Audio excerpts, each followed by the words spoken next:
மக்களவைத் தேர்தலுக்கான வாக்குப்பதிவு முடிந்து தென் மாவட்டங்களில் இருந்து மக்கள் சென்னை திரும்பி வருகின்றனர். இதனால் விக்கிரவாண்டி சுங்கச்சாவடியில் கடும் போக்குவரத்து நெரிசல் ஏற்பட்டுள்ளது. இதுகுறித்த விரிவான தகவல்களை செய்தியாளர் சிவச்சந்திரனிடம் கேட்கலாம். சிவச்சந்திரன், தற்போது எந்தெந்த பகுதிகளில் போக்குவரத்து நெரிசல் ஏற்பட்டிருக்கிறது? கூடுதல் விவரங்களை பதிவு செய்யுங்க.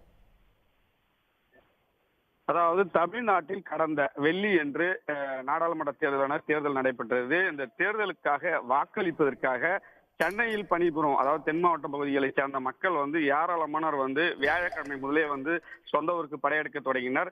வியாழன் வெள்ளி 2 நாட்களாக ஏராளமானோர் சென்னை பகுதியில் அதாவது பல லட்சம் பேர் சென்றிருந்தனர். தேர்தல் முடிந்து மறுநாள் சனி ஞாயிறு என்று விடுமுறை என்பதால் தொடர்ந்து விடுமுறை எடுத்துக்கொண்டு இன்று மீண்டும் சென்னைக்கு தென் மாவட்ட பகுதியிலிருந்து ஏராளமானோர் செல்லக்கூடியதை நாம் நேரடியாக பார்க்க முடிகிறது. பெரும்பாலும் கார்ல சென்றவங்க அதிக அளவு தற்போது சென்னையை நோக்கி படையெடுத்திருக்காங்க. இதனால் விழுப்புரம் அருகே உள்ள விக்கிரவாண்டி சுங்கச்சாவடியில் பார்த்தீங்கன்னா இன்று மாலை முதலே பார்த்தீங்கன்னா வாகன போக்குவரத்து நெரிசல் அதிகமாக காணப்பட்டது. தற்பொழுதும் அந்த நிலை தொடர்கிறது. இந்த அதிக அளவு வாகனம் ஒரே நேரத்தில் வந்து கொண்டிருப்பதனால் சில மணி நேரம் அதாவது வழக்கமாக 4 வழித்தடங்கள் வாகனங்கள் அனுமதிக்கப்படுவார்கள்.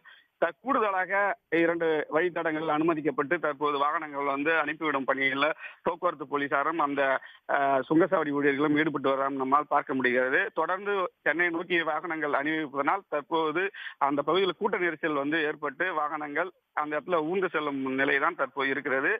இந்த நிலை இரவு வரும் தொடரும் என்று எதிர்பார்க்கப்படுகிறது. ஆனால் வாகனங்கள் தொடர்ந்து அதிகரித்து வருவதனால் இந்த நிலை நீடிக்கும் என்றே கூறப்படுகிறது.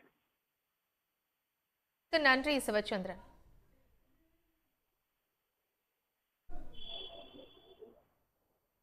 உடனுக்குடன் செய்திகளை தெரிந்து கொள்ள சன் நியூஸ் பெல் ஐகானை கிளிக் பண்ணுங்க.